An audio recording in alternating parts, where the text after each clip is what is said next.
Hello दोस्तों, आपका हमारे यूट्यूब चैनल स्टार एजुकेशन में स्वागत है। आज हम आपके लिए डीएलएड सेकेंड सेमेस्टर हिंदी का लेसन 4 लेकर आए हैं। यानी फर्स्ट सेकंड और थर्ड की वीडियो हमने डाली है, आप प्लेलिस्ट में जाके देख सकते हैं। तो हिंदी का हम लेसन 4 देखेंगे आज कि लेसन 4 में हम पढ़ना क्या क्या है। तो चलिए दोस्तों देखते हैं। तो दोस्तों यदि आप चैनल पर नए हैं तो चैनल को सब्सक्राइब कर लें और बेल आइकन की घंटी को प्रेस कर लें, जिससे कि हमारी आने वाली सभी वीडियो की नोटिफिकेशन लगातार आपको मिलती रहे। तो चलिए दोस्तों हम स्टार्ट करते हैं। लेसन 4 है हिंदी का स्वतंत्र यानी मौलिक एवं लिखित अभिव्यक्ति। स्वतंत्र मौलिक एवं लिखित अभिव्यक्ति, जिसमें है अनुभूति और अभिव्यक्ति एक दूसरे के पूरक हैं। अभिव्यक्ति के अभाव में अनुभूति जहाँ सीमित और प्रभावहीन रहती है, वहीं अभिव्यक्ति की सारगर्भिता के भी अनुभूति की गहराई पर निर्भर रहती है। ऐसे में यदि स्वतंत्र अभिव्यक्ति की बात करें तो कहा जा सकता है कि यह व्यक्तित्व महत्वपूर्ण भूमिका निभाता है। आगे देखेंगे दोस्तों, स्वतंत्र अभिव्यक्ति क्या है, यानी भाषा शिक्षण में स्वतंत्र अभिव्यक्ति की आवश्यकता क्या है। इन सभी का समाधान इस इकाई के अध्ययन में विश्लेषण का मूल बिंदु है। यानी इस इकाई में हम पढ़ेंगे। तो इस इकाई को पढ़ने के बाद आप यानी समझ सकते हैं कि स्वतंत्र अभिव्यक्ति क्या है, इसका अभिप्राय क्या है और ये क्यों आवश्यक है और किस प्रकार सहायक है। तो चलिए दोस्तों हमें देखते हैं। सामग्री इसमें क्या क्या होती है वो देखेंगे। तो चित्र कार्ड, शब्द कार्ड, कविता, कहानी का संकलन, तो ये होता है सामग्री। आगे देखेंगे प्रशिक्षु के लिए यानी शिक्षक के लिए किसी विषय वस्तु, दृश्य, घटना या वातावरण के संदर्भ में हम जो कुछ मौलिक ढंग से सोचते हैं, जो विचार हमारे मन में आता है, उसकी कल्पना में जो चिंतन चलता है तथा जिन्हें हम शब्दों और वाक्यों की सहायता से मौखिक या लिखित रूप में व्यक्त करते हैं, वह स्वतंत्र अभिव्यक्ति कही जाती है। तो ये थे स्वतंत्र अभिव्यक्ति की परिभाषाएं कुछ थी, मतलब किसे कहते हैं। तो स्वतंत्र अभिव्यक्ति यानी भाषा का आवश्यक अंग है। इसकी सहायता से सहज ही भाषा में कुशलता प्राप्त की जा सकती है। भाषा के सृजनात्मक विकास के लिए आवश्यक है कि बच्चों में स्वतंत्र रूप से बोलने और लिखने की कला का विकास हो। इसके लिए बच्चों के स्तर और परिवेश को ध्यान में रखकर उन्हें स्वतंत्र अभिव्यक्ति के लिए प्रेरित करना चाहिए। हम स्वयं अनुभव करेंगे कि बच्चे को उसकी शुद्धता और सुगमता के साथ सीख रहे हैं, क्योंकि हम सभी जानते हैं कि भाषा एक कौशल है। तो यह कौशल विभिन्न प्रयोगात्मक कार्यों से निखरता है। बच्चों में स्वतंत्र अभिव्यक्ति की समझ विकसित हो, उनकी मौखिक लिखित बेहतर हो, यानी जो उसकी मौखिक और लिखित शैली है वो बेहतर हो। इसके लिए ज़रूरी है कि उनके सामने ऐसा वातावरण बनाया जाए जहाँ पर वे अपने भाव, विचार, चिंतन को निसंकोच शब्द का रूप दे सकें। इसके लिए कुछ गतिविधि है, तो आप देख सकते हैं ये गतिविधि। पहली गतिविधि है बच्चों के लिए, यानी प्रशिक्षु बच्चों से कुछ प्रश्न पूछते हैं स्वतंत्र रूप से मौखिक लिखित अभिव्यक्ति के लिए। तो इसके लिए निम्नलिखित ढंग से प्रश्न कर सकते हैं। जैसे मौखिक अभिव्यक्ति है, तो ठंडी हवा किस मौसम में चलती है? ठंड लगने पर हम किस प्रकार के कपड़े पहनते हैं? अगला है पिंजरे में बंद पक्षी और जानवर के मन में क्या क्या विचार आते होंगे। तो ये थे मौखिक अभिव्यक्ति। आगे देखेंगे हम। अब देख सकते हैं ये क्वेश्चन है, अपनी पाठ्य पुस्तक से कोई एक कविता सुनाओ। तुम्हें कौन सा पक्षी अच्छा लगता है? कौन से जानवर से डर लगता है और क्यों? अगला है तुम्हें खाने में क्या क्या अच्छा लगता है? बारिश के मौसम में कौन कौन से फल होते हैं, या आप किस प्रदेश में रहते हैं? तो ये थी गतिविधि फर्स्ट। क्या है? गतिविधि 2 है देख सकते हैं आप, इसको वीडियो पॉज करके दोस्तों पढ़ सकते हैं। ये है, यानी बच्चों को चित्र दिखाकर उनके चित्रों का वर्णन कराया जाए, चित्रों पर आधारित कुछ प्रश्न पूछा जाए और चित्रों द्वारा मौखिक लिखित कहानी बनाने को प्रेरित किया जाए। आगे देखेंगे हम, यानी प्रशिक्षु के लिए ध्यातव्य बातें कुछ हैं। पहला पॉइंट है, चित्र आकर्षक होने के साथ ही सामाजिक और प्राकृतिक वातावरण संबंधी जीवन पर आधारित हो। अगला पॉइंट है, चित्र कक्षा के अनुकूल होना चाहिए। अगला पॉइंट है, बच्चों की बात को धैर्यपूर्वक सुने। उसके बाद है, मतभेद व्यक्त करने की इच्छा हो तो उस पर काबू करें। अगला पॉइंट है, चित्र से संबंधित और जानकारी मांगे या बच्चे के ध्यान विषय के किसी नए पहलू की तरफ खींचे। तो ये थे प्रशिक्षु के लिए कुछ बातें। आगे मूल्यांकन देखेंगे।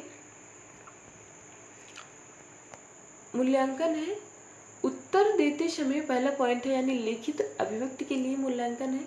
उत्तर देते समय शब्दों एवं वाक्यों का उच्चारण शुद्ध एवं स्पष्ट है कि नहीं, यानी ये शिक्षक को देखना चाहिए कि उत्तर जो बच्चा दे रहा है तो उसका जो वाक्य है उसमें शुद्धता है कि नहीं।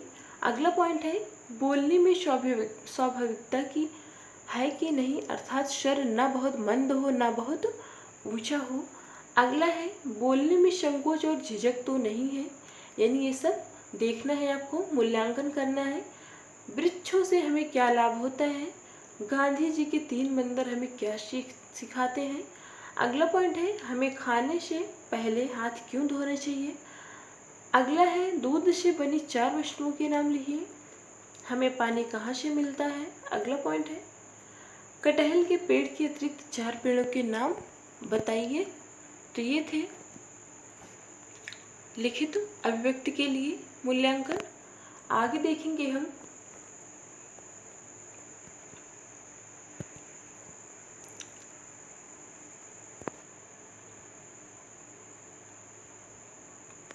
अगला मूल्यांकन है, आप देख सकते हैं, यानी बच्चे किसी चित्र को देखकर स्वतंत्र ढंग से कितना बोल पा रहे हैं, चित्र देखकर उनमें निहित भाव को समझते हुए अपने शब्दों में व्यक्त कर पा रहे हैं या नहीं, तो आपको ये देखना है। तरीका नंबर 3 है, यानी गतिविधि नंबर 3 है प्रशिक्षु के लिए। प्रशिक्षु को 3-4 छोटे समूह में इस प्रकार बांट लें कि प्रत्येक समूह में कम से कम 4 या 6 प्रतिभागी अवश्य हों। समूह के प्रत्येक सदस्य निम्नलिखित बिंदुओं पर क्रमशः मौखिक तथा लिखित कार्य करें। देखेंगे इसमें, तो आप देख सकते हैं, बेटी से परीक्षण हेतु घर से विद्यालय हेतु अपनी यात्रा का सरल तथा रोचक वर्णन। दूसरा है, अपने शिक्षक जीवन की उपलब्धियां या शिक्षण संबंधी विशेषताओं का आकलन, तो ये कर सकते हैं आप। गतिविधि नंबर 4 है, तब दोस्तों देख सकते हैं वीडियो को पॉज करके, बच्चों को 4 से 6 समूह में बैठाकर उनके बीच कुछ शब्द जैसे कोई पशु पक्षी, यातायात के साधन, मौसम के नाम आदि रखकर उनसे संबंधित बात, विचार, कविता, कहानी या चित्र बनाने को कहिए। इस संबंध में यह निर्देश देना ना भूलें कि अभिव्यक्ति की विधा चाहे जो हो, बस उसे भाव और अर्थ का पूर्ण प्रकाशन होता है। दोस्तों आप देख सकते हैं वीडियो को पॉज करके। मूल्यांकन है अगला, तो ये हुआ तरीका नंबर 4 का। तो दोस्तों आप इसको पॉज करके पढ़ सकते हैं। आगे देखेंगे हम,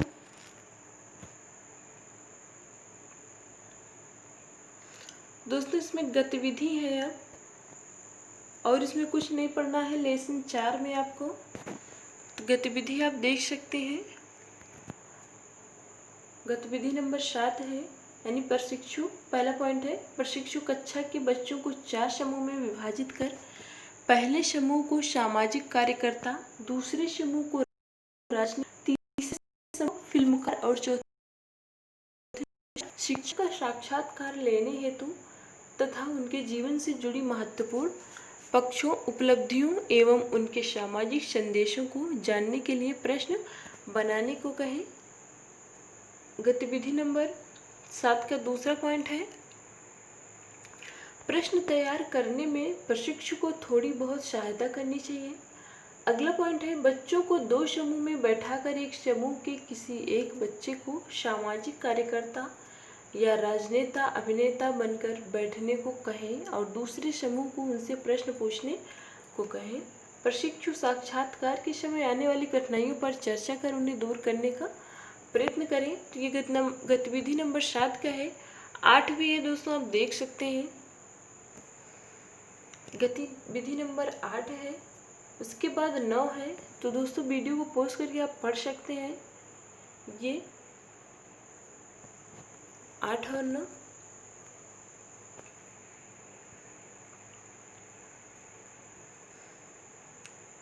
देख सकते हैं आप। ये इसके बाद है।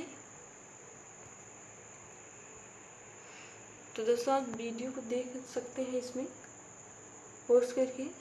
चलिए हम इसमें स्वतंत्र अभिव्यक्ति क्षमता के विकास के बारे में थोड़ा डिस्कस कर लेते हैं, यानी स्वतंत्र अभिव्यक्ति क्षमता के विकास से संबंधित। तो पहला पॉइंट है इसमें, बच्चे में आत्मविश्वास बढ़ता है।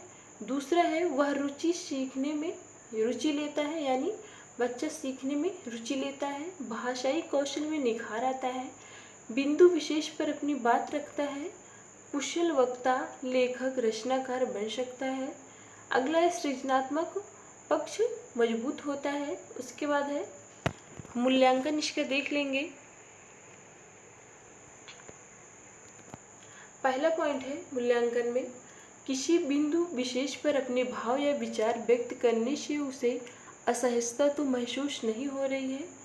अगला पॉइंट है, भाव या विचार करने में क्रम आगे पीछे तो नहीं हो रहा है, तो यानी ये मूल्यांकन करते समय ये हमें देखना है। उसके बाद, किसी भी बिंदु पर बोलते या लिखते समय शब्द चयन पर विशेष ध्यान दें। मौखिक रूप से भाव एवं विचार व्यक्त करने में बोलने के ढंग तरीके पर ध्यान दें। लिखित रूप में विचार अभिव्यक्त करने में लेखन शैली की शुद्धता और परिष्कार पर विशेष आवश्यक है। तो दोस्तों ये था लेसन 4 हिंदी का सेकेंड सेमेस्टर का। तो आप देख सकते हैं सेकेंड सेमेस्टर लेसन 4 में बहुत ही कम हमें पढ़ना था, यानी गतिविधि है लिखित और मौखिक स्वतंत्र के, तो वो ही हमें पढ़ना था बस। दोस्तों हमें उम्मीद है कि वीडियो आपको पसंद आई होगी। तो दोस्तों वीडियो को लाइक, शेयर एवं सब्सक्राइब करना ना भूलें, जिससे कि हमारी आने वाली वीडियो की नोटिफिकेशन लगातार आपको मिलती रहे। तो चलिए दोस्तों हम मिलते हैं अगले वीडियो में, तब तक के लिए जय हिंद, जय भारत।